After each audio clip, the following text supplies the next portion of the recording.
Bueno, doy las gracias al Padre que me permite predicar, porque somos más simplemente, no porque hable mejor.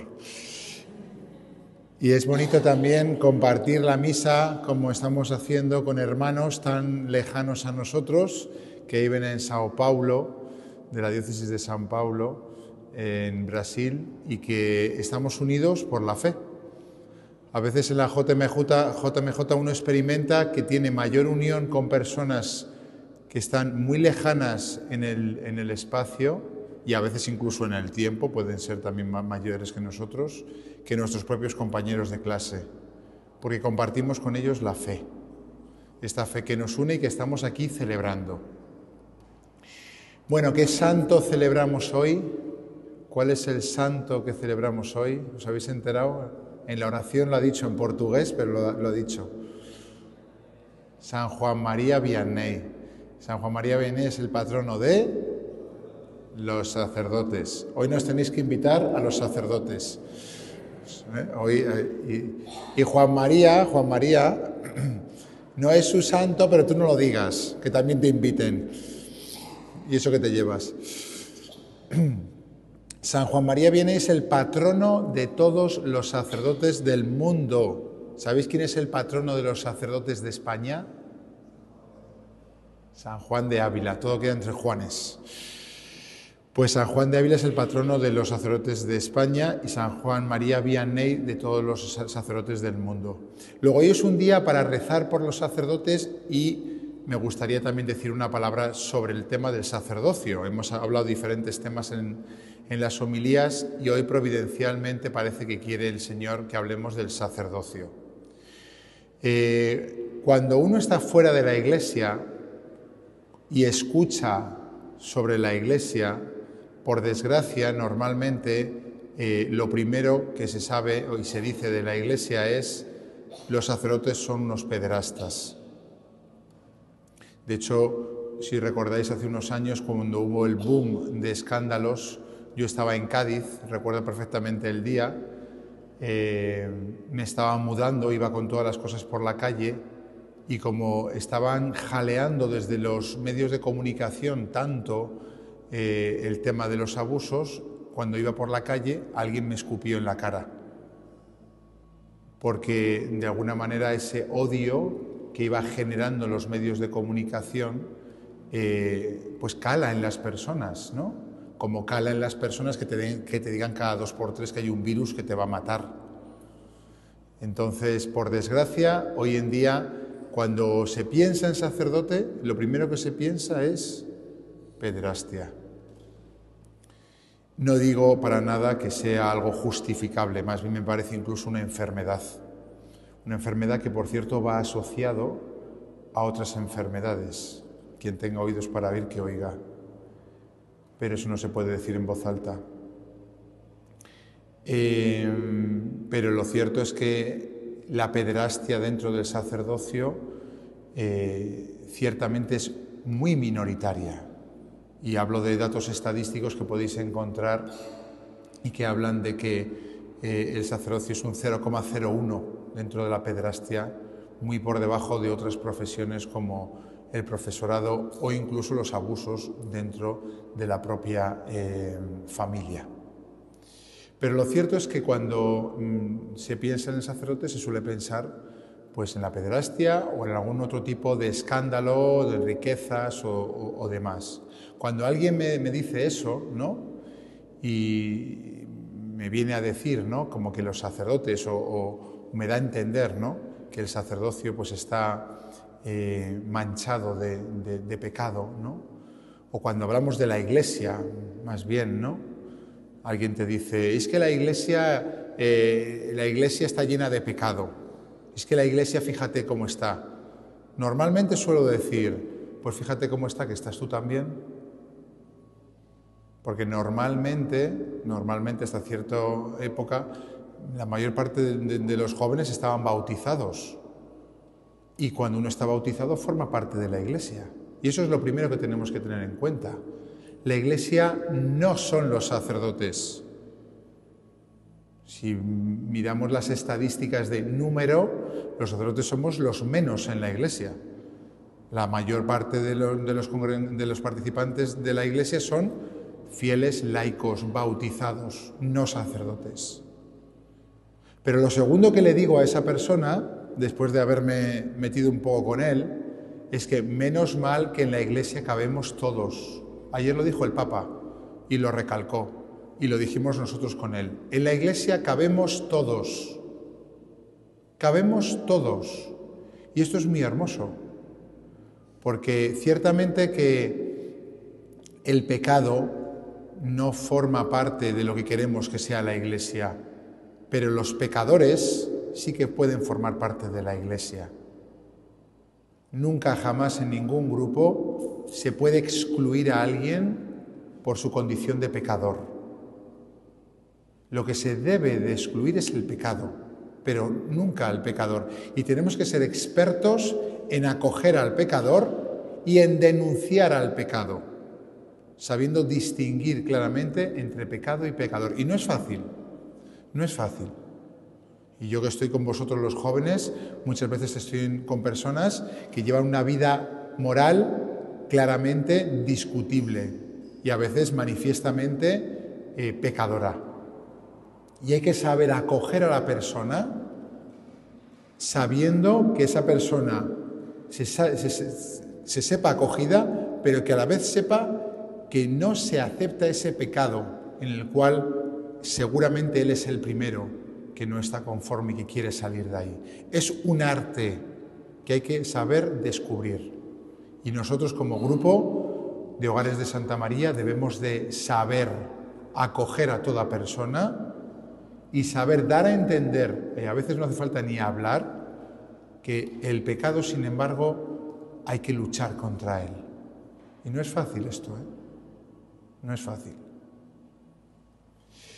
Por tanto, primera cosa, en la Iglesia, la mayor parte de la Iglesia no son los sacerdotes, son los bautizados. Y en la Iglesia cabemos todos, nunca debemos de excluir a alguna persona. Recuerdo una vez que me dijeron en la capilla de industriales, cuando yo era capellán, padre, es que este es un pesado, échale del grupo. Y le dije, no podemos excluir a nadie. Y lo cierto es que normalmente en la Iglesia es el refugio de aquellos que nadie les acoge. Recuerdo una vez que estaba celebrando misa en la Iglesia de Santiago de Cádiz, que miré a mi público y vi a una que había abortado, que estaba depresiva, a las ancianas, a las sordas, a uno que estaba medio loco y que estaba ahí sentado, a un pobre que se rajaba los brazos y que al final de la misa me pedía dinero, a otro majara que se pasaba todo el rato subiendo y bajando por la iglesia, literalmente, a los niños. Y digo, ¿esto es la Iglesia? Donde se acoge a todo el mundo, donde son realmente acogidos. Decidme dónde pueden ir esas personas y no sentirse rechazadas. Pues en la Iglesia. Claro, lo que pasa es que eso no es guay. Eso no es guay. Los jóvenes sois guays. Y como sois guays, a veces no queréis ir a la Iglesia. ¿Por qué? Porque la Iglesia pues es muchas veces, como dice San Pablo, mirad a vuestra asamblea. No vais a ver en ella famosos, ni ricos, ni instagramers, ni influencers. ¿Quiénes vais a ver? Dice San Pablo, lo despreciable del mundo. No quiero meterme con vosotros, pero eso es lo que dice San Pablo. Y es muy hermoso, porque cuando uno se conoce a sí mismo y a veces uno cae bajo e intuye hasta dónde puede más caer, se da cuenta de que la Iglesia siempre te acogerá. Y es verdad que el pecado de pedofilia, por ponerme en un extremo, es algo terrible, pero mirad, incluso a los pedófilos la Iglesia los acoge, distinguiendo, por supuesto, entre pecado y pecador, aborreciendo el pecado, pero abrazando al pecador. La sociedad en esto juega una doble moral en la cual destruye al pecador para abrazar el pecado. Porque cuando la sociedad habla de pedofilia se echa las manos a la cabeza, pero es simplemente para meterse con los sacerdotes normalmente, porque no le interesa el resto de colectivos que abusan, y abrazar el pecado, que fomentan ellos mismos. Si no, pensadlo 2 veces. La Iglesia no, la Iglesia aborrece al pecado para abrazar al pecador y sanarle. Luego, primera cosa, la Iglesia somos todos. Todos tenemos cabida en la Iglesia. Todos, lo dijo el Papa ayer y lo repetimos, y es muy hermoso saberlo. Nunca, jamás, nadie me puede negar el derecho a formar parte de la Iglesia. Ayer lo dijisteis a alguno, o por lo menos lo discutí con algunos jóvenes, ¿no? Eso no quiere decir que uno siempre pueda comulgar. Que, por cierto, no comulgar no quiere decir que estés excomulgado. La excomunión es un tipo de pena que parece que se confunde con no comulgar, pero no tiene nada que ver. Uno forma parte de la Iglesia, pero no quiere decir que porque forme parte de la Iglesia tiene derecho a todo. Uno tiene que saber dentro de la Iglesia cuando puede, por ejemplo, comulgar. Segunda cosa que me gustaría hablar sobre el sacerdocio, no me quiero enrollar más. ¿Por qué hay sacerdotes en la Iglesia? Ya ayer dije algo del sacerdocio femenino. En la charla que estuve ayer de Christopher West sobre teología del cuerpo, que fue exclusiva para sacerdotes, hablo mucho de esto también. Mirad, hay sacerdotes en la Iglesia, ¿sabéis por qué? Porque a Dios le ha dado la gana. ¿Sabéis por qué solamente son hombres? Porque a Dios le ha dado la gana. ¿Sabéis por qué solamente las mujeres pueden engendrar en sus vientres a sus hijos? Porque Dios le ha dado la gana. Hay muchas respuestas teológicas a muchos misterios que la única respuesta es, perdonadme que lo diga así, porque a Dios le ha dado la gana. Porque Dios lo ha querido así. Y lo que podemos hacer nosotros es pensar. Eso es hacer teología. Hacer teología es pensar acerca del dato que se nos ha dado. Ayer dijimos ya de que podemos tener seguridad de que muchos datos de la revelación vienen directamente de Dios por medio de Jesús y de la Iglesia, y tenemos posibilidad de certificarlo de una manera histórica. Bueno, pues hay sacerdotes porque Dios quiere. Son varones porque Dios quiere. Es verdad que el celibato, que es quizá lo que más confunde hoy en día, no confunde, sino llama la atención, es una norma eclesiástica. Es decir, no necesariamente los sacerdotes debemos de vivir célibes. De hecho, hay sacerdotes católicos de rito oriental que se pueden casar. Y en el principio, por ejemplo, San Pedro estaba casado.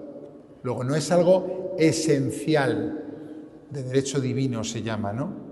Pero sí que es verdad que es algo que desde el principio se ha visto que forma parte, ¿no?, de la esencia más íntima del sacerdocio. De hecho, hay que reconocer que si el sacerdote hoy en día llama la atención y de alguna manera escandaliza al mundo, es sobre todo por esto.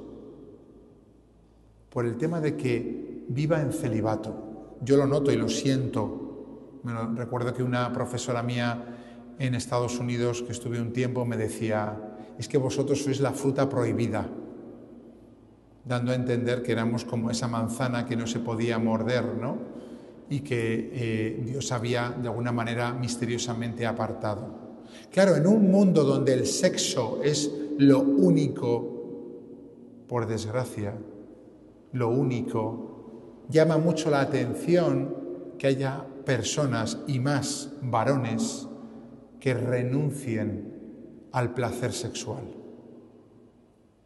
Y es verdad que renunciamos al placer sexual, y es verdad que renunciamos a formar una familia y a tener unos hijos biológicos. Pero mirad, en esta vida elegir es renunciar, y no elegir ya es una decisión. Nosotros no estamos renunciando a casarnos y a tener hijos, sino que estamos eligiendo. ¿Y qué estamos eligiendo? Estamos eligiendo lo que se dice en teología con ser otros Cristos, que se dice actuar in persona Christi. Es decir, nosotros cuando estamos en los sacramentos dejamos que Dios como que nos posea. De hecho, no decimos en el altar, este es el cuerpo de Jesús, sino que decimos, este es mi cuerpo. Y no se refiere la liturgia al cuerpo del sacerdote, se refiere al cuerpo de Cristo. Y cuando en la absolución decimos la fórmula de perdón, decimos, yo te absuelvo de todos tus pecados. Ese yo es el yo de Cristo. Luego, misteriosamente, Jesús, que es varón, luego aquí hay una cierta explicación de por qué las mujeres no son sacerdotes, no ha querido Jesús que sean sacerdotes. Jesús quiere que otras personas de carne y hueso, de alguna manera, no solamente le representen como un símbolo, sino que Él las posea, hasta el punto de que esas personas hablen en nombre de Cristo, actúen en nombre de Cristo. Y entonces se entiende que esas personas vivan vírgenes, porque la virginidad no es una castración, sino justo lo contrario. La virginidad es lo que posibilita que uno pueda amar no exclusivamente, sino amar universalmente. Eso se ve mucho, por ejemplo, en la figura del Papa. El Papa es una persona que se convierte en un padre para todos. Yo recuerdo con Juan Pablo II, y ayer cada vez que salían las imágenes de Juan Pablo II me ponía a llorar. Digo, cada vez estoy más mayor, cada vez lloro más, cada vez que salía Juan Pablo II, porque es un padre para nosotros. Un padre no biológico, un padre espiritual. Y realmente nos sentimos hijos. Eso es la figura del sacerdote y por eso tiene sentido la virginidad. Me podríais decir, bueno, es que es muy difícil, es que es imposible. Mirad, imposible no es, muy difícil sí que lo es, como lo es también la fidelidad en el matrimonio, porque el sacerdote forma parte o participa de la persona de Cristo, pero también el matrimonio, Efesios 5, dice que la unión del hombre y de la mujer indisoluble, es decir, que no se puede separar, también es símbolo del amor de Cristo. Y también podemos decir que es muy difícil la unión indisoluble para toda la vida, igual que es difícil también en la virginidad el celibato para toda la vida. Nosotros no hacemos las cosas porque queramos, sino porque Dios nos lo ha indicado y nos da fuerza para ello. Por eso cuando el día de antes de casaros os empiece a temblaros todo, igual que el día antes de ordenarte, no confías en tus fuerzas, no confías en tu preparación, sino confías en que Dios ha querido eso y te va a dar la gracia si tú te pones en condiciones de recibirla. Y si nos damos cuenta, el sacerdocio y el celibato dentro del sacerdocio, la virginidad más extendida a toda la vida consagrada, es algo que valoramos. Se puede vivir mal. Podemos decir que no pasa nada, igual que no pasa nada porque un matrimonio discuta y alguna noche se acuesten enfrentados. No es lo ideal, pero vivimos en la tierra. Fijaros, el Evangelio que hemos leído, a Jesús no le reconocen y dicen, pero si este es el hijo de María y de José y sus primos son estos, y este. Eso pasa muchas veces con nosotros, como que le quitan importancia a lo que nosotros intentamos vivir, bien sea el sacerdocio, bien el matrimonio para siempre. Pero mirad, los cristianos no vamos de postureo.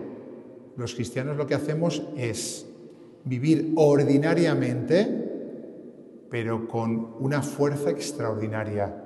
Y por eso somos capaces de amar hasta el final el matrimonio, de vivir célibes, de dar la vida por Cristo, de ser personas abiertas, donde siempre incluyamos a los demás. Bueno, no me quiero alargar más, pero hoy es un día para rezar por los sacerdotes. Tercera y última cosa que quería deciros.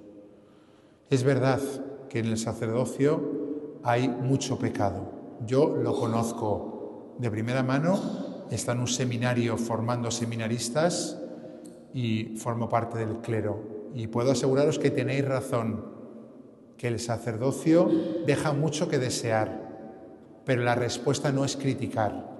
Como hemos dicho, primero de todo, todos somos la Iglesia.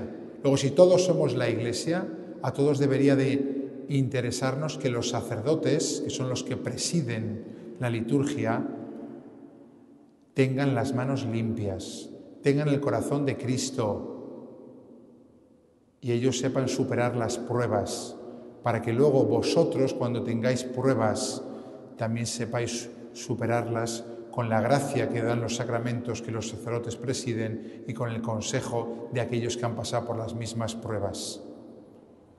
Recemos por los sacerdotes. Si nos cuestan hoy especialmente el día, si tenemos dificultades, cansancios, heridas, ofrezcamos por los sacerdotes. Es muy hermoso cuando personas ya sobre todo más mayores rezan por los sacerdotes. Termino con una anécdota que me pasó ayer. Ayer en la charla de Christopher West, este hombre está casado con 5 hijos.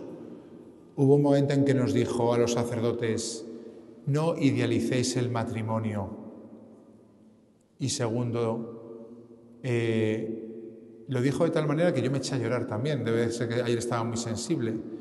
Hubo un momento en que nos miró a cada uno y dijo: gracias, gracias, gracias por ser sacerdotes. Qué bonito, qué hermoso en la Iglesia que valoremos tanto la vocación del otro, que los sacerdotes amemos el noviazgo, el matrimonio, los hijos, y que vosotros recéis y agradezcáis el ministerio sacerdotal. Como decíamos ayer, esta es nuestra fe, esta es la fe de la Iglesia.